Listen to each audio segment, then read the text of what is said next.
இவர் தான் மிஸ்டர் நல்லவர். நீங்க எப்படி நல்லவங்களா? இவர் உண்மையிலேயே ரொம்ப நல்லவர்.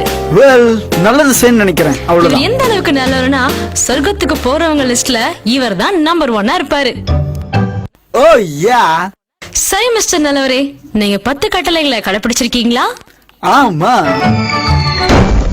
சரி, நம்ம சில கட்டளைகளை பார்த்து நீங்க எவ்வளவு நல்லவர்னு டெஸ்ட் பண்ணலாமா? ஓகே. அப்படியா? இப்ப பார்க்கலாம். பொய் சொல்லாதிருப்பாயாக. மிஸ்டர் நல்லவரே, நீங்க எப்பவாவது பொய் சொல்லிருக்கீங்களா? ஆமா, யாருதான் பொய் சொல்லல. பொய் சொல்றவங்கள நீங்க என்னன்னு சொல்வீங்க? பொய்யன். சரி, இன்னொரு கட்டளைய பாப்போம். திருடாதிருப்பாயாக. நீங்க இதுவரைக்கும் ஏதாவது திருடிருக்கீங்களா? ஒரு தடவையாவது? நோ. ஆனா இப்பதான் நீங்க பொய்யர்னு சொன்னீங்க. என் சின்ன வயசுல ஒரு வாட்டி சாக்லேட்டை ஆட்டிய போட்டேன். அப்போ திருடுறவங்கள என்னன்னு சொல்வீங்க? திருடன். இருக்கட்டும், இன்னொன்னு பார்க்கலாம். விபச்சாரம் செய்யாதிருப்பாயாக. இது ரொம்ப ஈஸி. என் வைஃப் நான் ஏமாத்தினதே இல்ல. Hi handsome.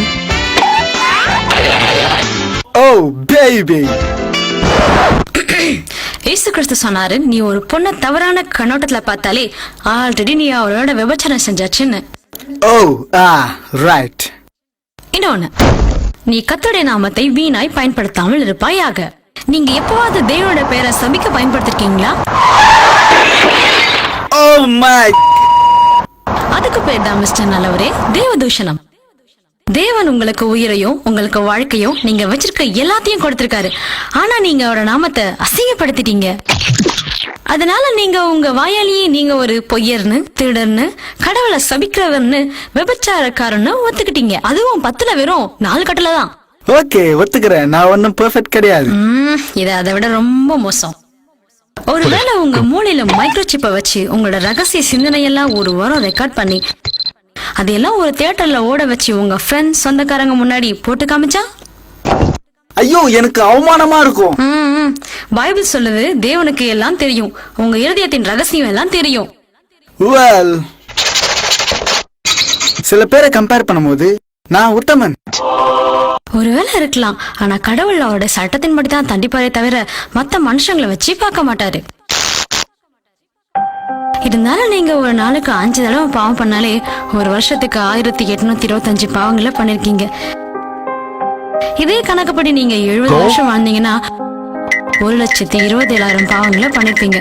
நியாய தீர்ப்பு நாள்ல நீங்க பண்ண ஒவ்வொரு பாவத்துக்கும் கர்த்தர்கிட்ட கணக்கு கொடுக்கணும். பைபிள் சொல்லுது, நியாய தீர்ப்பு நாள்ல ஒவ்வொருவரும் அவங்கவங்க பாவத்துக்கு கணக்கு கொடுக்கணும்னு. ஆனா கடவுள் என்ன மன்னிப்பாரு இல்லையா? அத நம்ம கோர்ட்ல பார்க்கலாமா? இங்க பாருங்க, நான் தப்பு பண்ணிட்டேன்னு எனக்கு நல்லா தெரியுது. ஆனா நீங்க காசை வாங்கிட்டு என்ன விட்டுறலாம்ல? ஒரு பொல்லாத நீதிபதி தான் அதை ஏத்துப்பாரு. ஆனா நல்ல நீதிபதி சொல்வாரு, இறுதி தீர்ப்பு என்னன்னா, உன் பாவத்துக்கு நீதான் தண்டனை அனுபவிக்கணும். தேவன் பொல்லாத நீதிபதி கிடையாது. அவர் பரிசுத்தமும் நீதியும் உள்ளவரா இருக்காரு. அவர் பாவத்தை வெறுக்கிறாரு. இயேசு கிறிஸ்து சொன்னாரு, அவருக்கு விரோதமா பாவம் பண்ற எல்லாரையும் அவியாம எரியிற அக்னி கடல்ல போடுவாரு சொல்லி எச்சரிச்சிருக்காரு. அங்க அழுகையும் பொருட்களுக்கும் உண்டாயிருக்கும். அப்போ யாருதான் பரலோகத்துக்கு போக முடியும்? அதுக்கு ஒரே ஒரு வழிதான் இருக்கு. தேவன் நம்மள ரொம்ப நேசிச்சதுனால இயேசு என்ற பேர்ல இந்த பூமிக்கு வந்து ஒரு பெர்ஃபெக்ட்டான வாழ்க்கைய வாழ்ந்தாரு. அவர் பாவமே செய்யல, ஒரு தடவை கூட செய்யல. அதுக்கப்புறம் நம்ம எல்லாரோடைய பாவத்துக்காக சாகும்படியா தம்மை தாமே ஒப்பு கொடுத்தார். அவர் பாடுபட்டு அதிகமாய் அடிக்கப்பட்டார். அவர் சிலுவையில் ஆணி அடிக்கப்பட்டு மரித்தார். அதனால பாவிகளான நமக்கு விடுதலை கிடைச்சது. அதுக்கப்புறம் அவர் 3ஆவது நாள் உயிரோட எழுந்து மரணத்தை ஜெயித்தாரு. நீ நித்திய ஜீவனை பெற்றுக்கொள்ள எதுவுமே செய்ய முடியாது. அது தேவனுடைய கிஃப்ட்.